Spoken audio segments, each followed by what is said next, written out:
Hi hello welcome to Kavya story world. కలవని మనసుల కలయిక కళ్యాణంతో సాధ్యమా? ఎపిసోడ్ 12.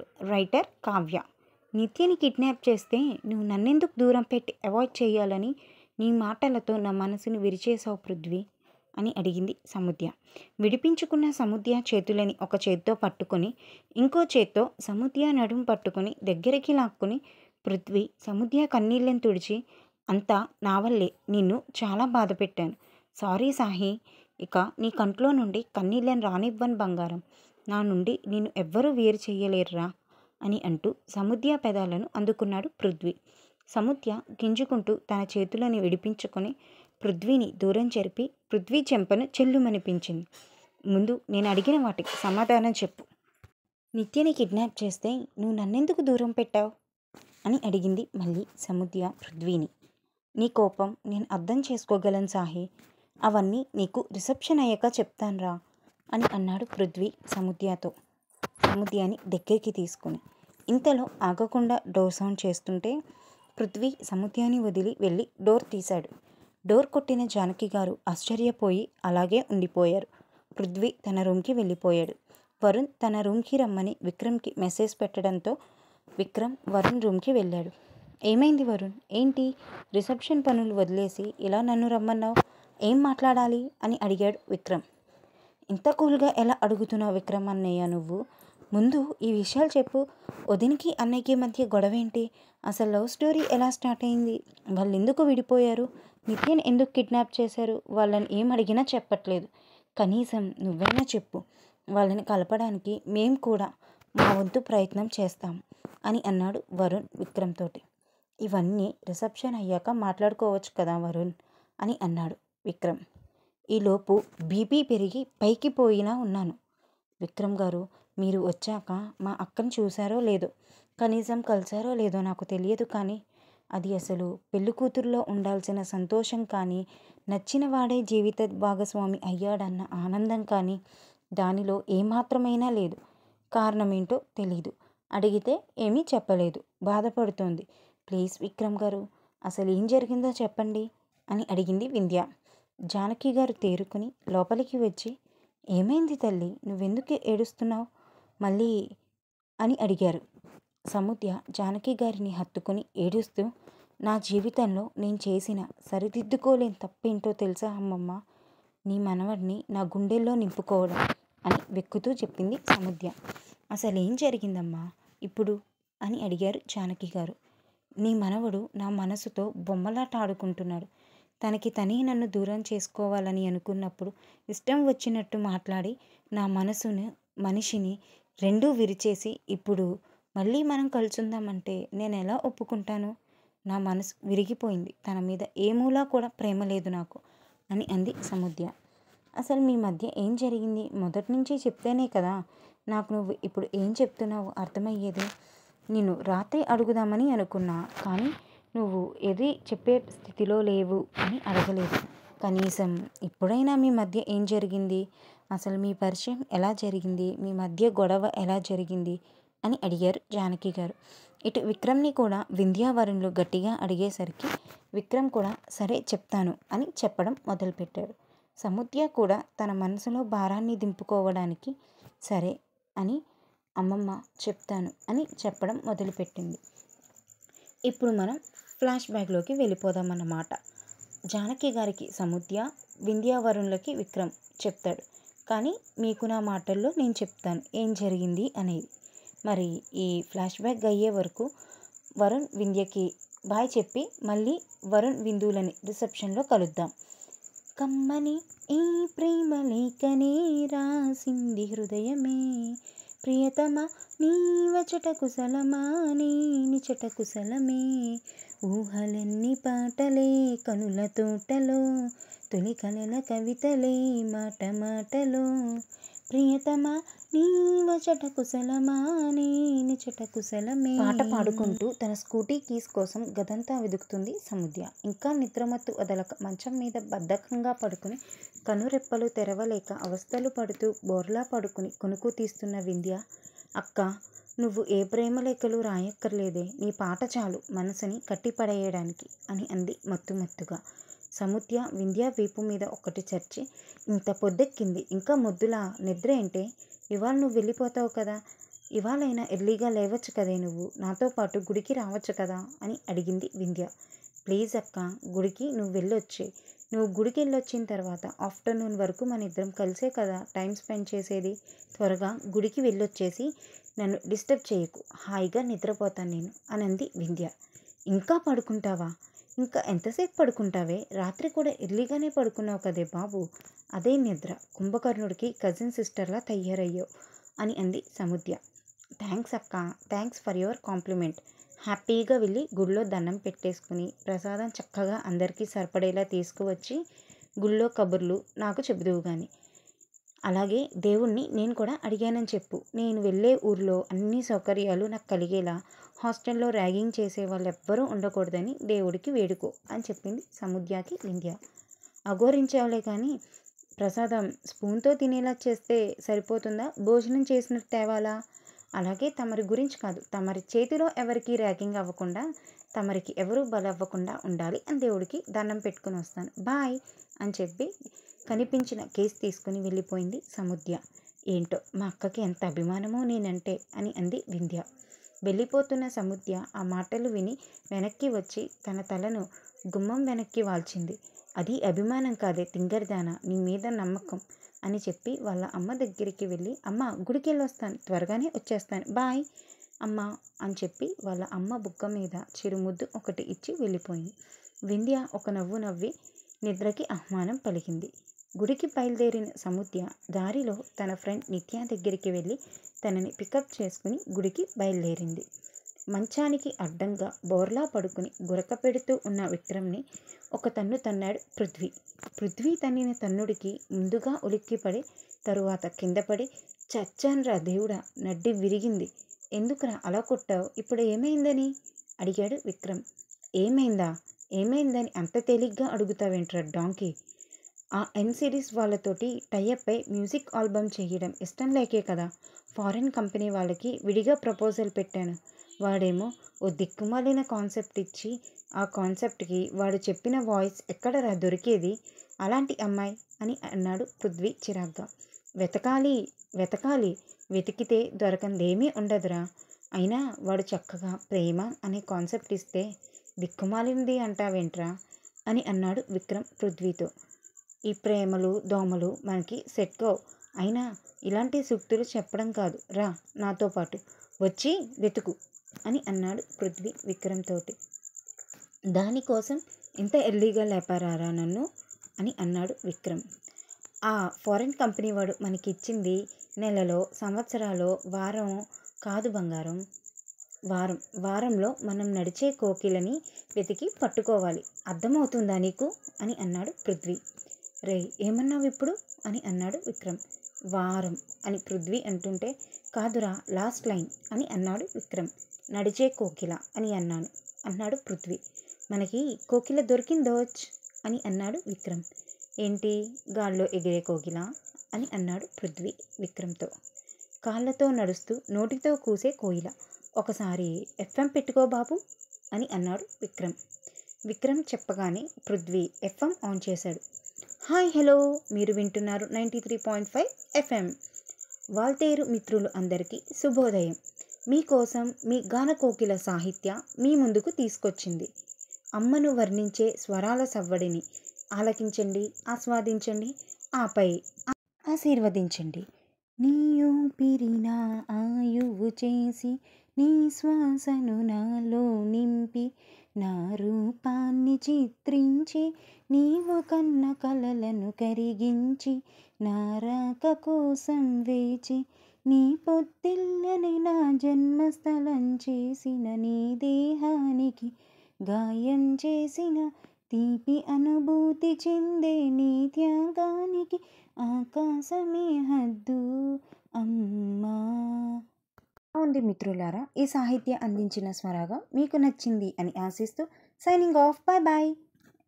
విన్నావు గారా ఈ కోకిల గానం? ఈ అమ్మాయి తను రాసుకున్న పాటలే పాడుతుందిరా అని అన్నాడు విక్రమ్. పృథ్వీ విక్రమ్తో, ఇప్పుడు ఈ వైజాగ్లో ఈ కోకిలని ఏ జాగాలో ఉందని వెతకాలిరా? ఓసి నా బ్రెయిన్లెస్ ఫ్రెండ్, ఏ జాగాలో వెతుకుతావు? ఎఫ్ఎం ఉన్న జాగాలోకి వెళ్ళి తన గురించి అడుగుదాం అని అన్నాడు విక్రమ్. అందుకేరా నీకు బుర్ర లేదు అని తిట్టేది. ఆ అమ్మాయి గొంతు విన్నావా? నిజంగానే కోకిలలా ఉంది. ఎంతమంది ఫ్యాన్స్ ఉంటారు ఊహించుకో. అలాంటి అమ్మాయి డీటెయిల్స్ ఎఫ్ఎం వాళ్ళు అడగగానే ఇచ్చేస్తారా అని అన్నాడు పృథ్వీ. అది నిజమే. ఇప్పుడు ఈ అమ్మాయిని కనిపెట్టడం ఎలా మరి అని అడిగాడు విక్రమ్. పృథ్వీ కనుబొమ్మలు రెండు దగ్గరికి చేసి విక్రమ్ని సీరియస్గా చూస్తూ, నేను నిన్ను తెలుగులోనే అడిగాను కదా, మళ్ళీ నువ్వు నన్ను తిరిగి అదే క్వశ్చన్ అడుగుతావేంటి ఈడియట్ అని అన్నాడు పృథ్వీ. ఐడియా పృథ్వీ, మనం నిజం చెబుతాం. మ్యూజిక్ కంపెనీ నుండి వచ్చాం. తన వాయిస్ విని తనకు ఒక ఆఫర్ ఇవ్వడానికి తన డీటెయిల్స్ కావాలి అని అడుగుదాం. ఇచ్చారా సరే, లేదంటే ఇంకో రూట్ ఏదైనా ఆలోచిద్దాం అని అన్నాడు విక్రమ్. నువ్వే అన్నావుగా ఆ అమ్మాయి తన రాసుకున్న పాటలు పాడుతుంది అని. మనకి పాడుతుందంటావా? ఒప్పుకుంటుందా అని అడిగాడు విక్రమ్ని పృథ్వీ. అప్పుడు ఆ ఫారిన్ వాళ్ళు చెప్పిన కాన్సెప్ట్ ఏదైతే ఉందో అది ఆ అమ్మాయికి చెప్పి సాంగ్ కూడా ఆ అమ్మాయిని రాసేయమంటే సరిపోతుంది కదా. అటు సాహిత్యం ఇటు గానం తనవి అయితే నీ స్వరాగాన్ని అందించు, ఒక మంచి పాట వస్తుంది. ప్రాబ్లం సాల్వ్ అని అన్నాడు విక్రమ్. సరే పద, ముందు ఎఫ్ఎం స్టేషన్కి వెళ్దాం అని విక్రమ్ రెడీ అయ్యి ఎఫ్ఎం స్టేషన్కి బైక్ మీద బయలుదేరారు. విక్రమ్ బైక్ నడుపుతున్నాడు. పృథ్వీ వెనక కూర్చుని సాహిత్య కవితలు పాటలు వింటూ ఉన్నాడు. రే పృథ్వీ, వాతావరణం మారుతుంది, మబ్బులు కమ్మేశాయి. ఈ ఎఫ్ఎం స్టూడియోకి అవసరమారా అని అడిగాడు విక్రమ్ పృథ్వీని. వాన వరద అయినా సరే మనం వెళ్తున్నాం అంతేకాని అని అన్నాడు పృథ్వీ. ఏంటో అని అనుకుంటూ బైక్ని ఎఫ్ఎం స్టూడియోకి తీసుకొచ్చాడు విక్రమ్. విక్రమ్ ఇద్దరూ లోపలికి వెళ్ళారు. రిసెప్షన్లో ఉన్న అనన్య అనే అమ్మాయిని సాహిత్య గురించి అడిగారు. సారీ సార్, మేము పర్సనల్ డీటెయిల్స్ ఇవ్వం అని అంది అనన్య. మేము మ్యూజిక్ ఆల్బమ్స్ చేస్తాము, తన వాయిస్ విని అని పృథ్వీ మాటలు పూర్తి కాకమునుపే అనన్య, సారీ సార్, సాహిత్య మేడం ఎటువంటి ఆఫర్లని యాక్సెప్ట్ చెయ్యరు అని అంది అనన్య పృథ్వీతోటి.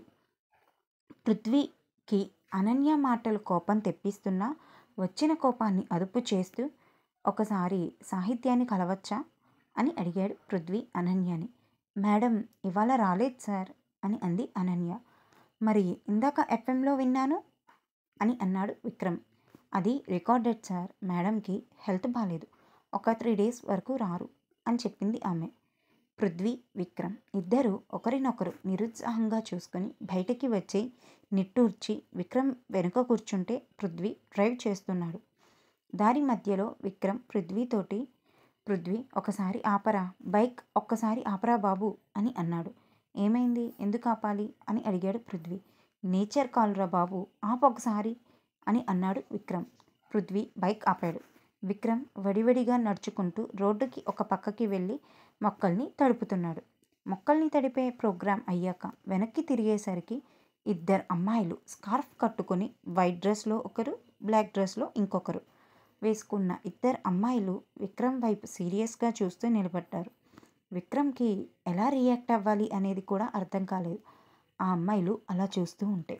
హే అని కాస్త పల్లికిలించి ఆ అమ్మాయిల పక్క నుండి వెళ్ళిపోతుంటే, అందులో వైట్ డ్రెస్ వేసుకున్న అమ్మాయి వెళ్ళిపోతున్న విక్రమ్ కాలర్ వెనక వైపు పట్టుకుని విక్రమ్ని తన ముందుకి లాగింది. విక్రమ్కి ఒక్కసారిగా ఏం జరిగింది అనేది అర్థం కాలేదు. స్కార్ఫ్ కట్టుకున్న అమ్మాయిలను ముందు ఆశ్చర్యంగా చూసిన తర్వాత కోపం వచ్చి తన కాలర్ని విడిపించుకుని, ఎవరు మీరు? కొంపతీసి నక్సలైట్ల ముఠానా ఏంటి? ఇలా దారిన పోయే వాళ్ళ మీద దౌర్జన్యం చేస్తున్నారు అని అడిగాడు విక్రమ్. ఇందాక కాలర్ పట్టుకున్న అమ్మాయి మళ్ళీ కాలర్ పట్టుకుని, ఏరా నీకు మేము నక్సలైట్లలా కనపడుతున్నామా ఏంటి అని అడిగింది. ఇలా కళ్ళు తప్ప ఏమీ కనపడకుండా మొత్తం కప్పేస్తే తీవ్రవాదుల్లానే ఉన్నారు మరి అని అన్నాడు విక్రమ్ కాలర్ విడిపించుకుంటూ.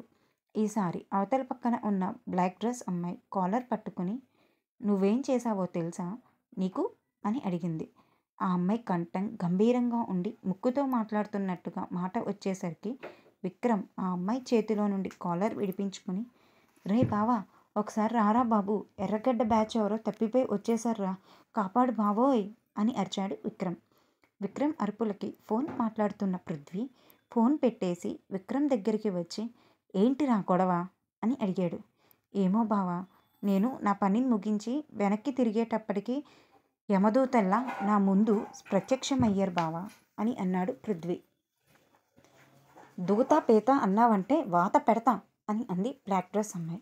ఏంటే నోరు లేస్తుంది, అసలేం చేశాడని మా వాడి మీద మ్యాన్ హ్యాండ్లింగ్ చేస్తున్నారు మీరు అని అడిగాడు పృథ్వీ. నీ ఫ్రెండ్ మొక్కల్ని చంపేస్తున్నాడు అని అంది బ్లాక్ డ్రెస్ అమ్మాయి. ఆ అమ్మాయి మాటలకి విక్రమ్ పృథ్వీ ఒకరినొకరు చూసుకొని నవ్వుకొని ఏం మాట్లాడుతున్నావు నువ్వు, నేచర్ కాల్కే మొక్కలు చచ్చిపోతాయా ఏంటి, ఇన్ఫ్యాక్ట్ వాటికి ఎరువుని అందించాడు మా వాడు అని అన్నాడు పృథ్వీ. కరెక్ట్గా చెప్పావు బావా అని అన్నాడు విక్రమ్. ఆ బ్లాక్ డ్రెస్ అమ్మాయికి కోపం వచ్చి రే మెంటల్ ఫెలోస్, మీరు ఎరువులు వెయ్యట్లేదురా, యూరిక్ యాసిడ్ని రిలీజ్ చేస్తున్నారు, ఆ యూరిక్ యాసిడ్ కాన్సన్ట్రేషన్ వల్ల మొక్కలు చచ్చిపోతాయి స్టూపిడ్ ఫెలోస్ అని తిట్టింది ఆ అమ్మాయి. మెంటల్ గింటల్ అన్నావంటే మొహం పేస్ట్ అయిపోతుంది జాగ్రత్త అని అన్నాడు విక్రమ్. ఏం బాబు మీ ఇంట్లో టూత్పేస్ట్ లేదా అని అంది బ్లాక్ డ్రెస్ అమ్మాయి. ఏంటే ఎక్స్ట్రాలు మాట్లాడుతున్నావు, ఇందాకటి నుంచి చూస్తున్నాను ఫోర్స్ కొడుతున్నావు, నీకు మొక్కలంటే మరీ అంత పిచ్చి ఉంటే నీ ఇంట్లో పెంచుకో, ఇలా రోడ్డు మీద పడి నీ పిచ్చిని అందరికీ అంటించుకు అని అంటూ ఆ అమ్మాయిని మోచేతి వెనక్కి తిప్పాడు. ఆ అమ్మాయి తన ఇంకో మోచేతితో పృథ్వీ పొట్టలో గట్టిగా కొట్టింది. వెంటనే పృథ్వీ అమ్మా అని అనుకుంటూ ఆ అమ్మాయి మోచేతిని వదిలేయగా ఆ అమ్మాయి ముందుకి తిరిగి నాతో పెట్టుకోకు సముద్య ఇక్కడ అని తన చూపుడు వేలితో బెదిరించి వెనక్కి తిరిగి వెళ్ళిపోతున్న సముద్య జడను పట్టుకుని ఆపాడు పృథ్వీ. ఆ అమ్మాయి ఆగి వెనక్కి తిరిగి పృథ్వీ వాళ్ళ ముందు రెండు చేతులు జోడించి తలను వంచగా పృథ్వీ గర్వంతో కూడిన నవ్వుని నవ్వుతూ ఉండగా ఆ అమ్మాయి ఒక చేతిని దండం పెట్టి ఉన్న పొజిషన్లో ఉంచి ఇంకొక చేతితో పృథ్వీ పొట్టలో గుద్దుదామని పిడికిలు బిగించి పృథ్వీ పొట్టవైపుగా పోనిస్తుంటే ఆ అమ్మాయి కదలికల్ని గమనించిన పృథ్వీ ఆ అమ్మాయి ఏం చెయ్యబోతోంది అనేది గ్రహించి ఆ అమ్మాయి పిడికిలి పృథ్వీని చేరేలోపు తన కింద కూర్చుండిపోయాడు. పృథ్వీ చేతిలో ఆ అమ్మాయి జడ ఉండటం వల్ల ఆ అమ్మాయి కూడా పృథ్వీ మీద పడిపోయింది. పడటమే ఆ అమ్మాయి లిప్స్ పృథ్వీ లిప్స్ను టచ్ చేశాయి. పృథ్వీ చూపులు ఆ అమ్మాయి కలువ కన్నులపైన నిలిచిపోయాయి. ఆ అమ్మాయికి స్కార్ఫ్ ఉండటం వల్ల అమ్మయ్య ఈ స్కార్ఫ్ కాపాడేసింది, లేకపోతే ముద్దిచ్చేద్దును డైరెక్ట్గా అని అనుకుంటూ పృథ్వీ పైనుండి లేస్తున్న ఆ అమ్మాయికి హే మచా అని అంటూ ఒక 5గురు గ్యాంగ్ వీళ్ళ దగ్గరికి రావడం గమనించి అందులో ఉన్న ఒక వ్యక్తిని చూడగానే ఆ అమ్మాయి తన ఫ్రెండ్ వైపు చూడగా తన ఫ్రెండ్ కూడా ఆ అమ్మాయి వైపు చూసింది. ఇద్దరు ఒకరినొకరు కంగారుగా చూసుకొని పైకి లేచిన అమ్మాయి వెంటనే అక్కడి నుండి తన ఫ్రెండ్ చెయ్యి పట్టుకుని రోడ్ క్రాస్ చేసుకుంటూ వెళ్ళిపోయింది. ఆ అమ్మాయి పడిపోయినప్పుడు ఆ అమ్మాయి డ్రెస్కి పిన్ అయి ఉన్న ఐడెంటిటీ కార్డ్ పృథ్వీ షర్ట్ బటన్కి తగిలి ఐడెంటిటీ కార్డ్ హోల్డర్ ఆ అమ్మాయి డ్రెస్ నుండి ఊడిపోయి పృథ్వీ షర్ట్ బటన్కి పట్టేసింది. ఆ అమ్మాయి పైకి లేవగానే అలా వెళ్ళిపోవడంతో ముందు షాక్ అయినా వస్తున్న వాళ్ళ ఫ్రెండ్స్ గ్యాంగ్ 5గురు దాకా ఉండడంతో ఎక్కువ మంది ఉన్నారని భయపడి వెళ్ళిపోయినట్లున్నారు అని అనుకున్నాడు పృథ్వీ మనసులో. విక్రమ్ కూడా అలాగే అనుకుని ఇద్దరమే ఉన్నామని ఫోర్స్ కొట్టారు. టైంకి మన ఫ్రెండ్స్ ఇటు రావడంతో ఎక్కువ మంది ఉన్నామని వెళ్ళిపోయారు చూడు బావా అని అన్నాడు విక్రమ్ పృథ్వీతో. పృథ్వీ సైడ్ స్మైల్ ఇస్తూ ఆ అమ్మాయి ఐడెంటిటీ కార్డ్ మీద ఉన్న డీటెయిల్స్ చూస్తున్నాడు. నేమ్ SA, ఐడెంటిటీ కార్డ్ మీద లేబుల్ SA తర్వాత చిరిగిపోయి ఉంది. Height 5'3", age 21, qualification AGR, identity card మీద ఉన్న లేబుల్ చిరిగిపోయి ఉంది.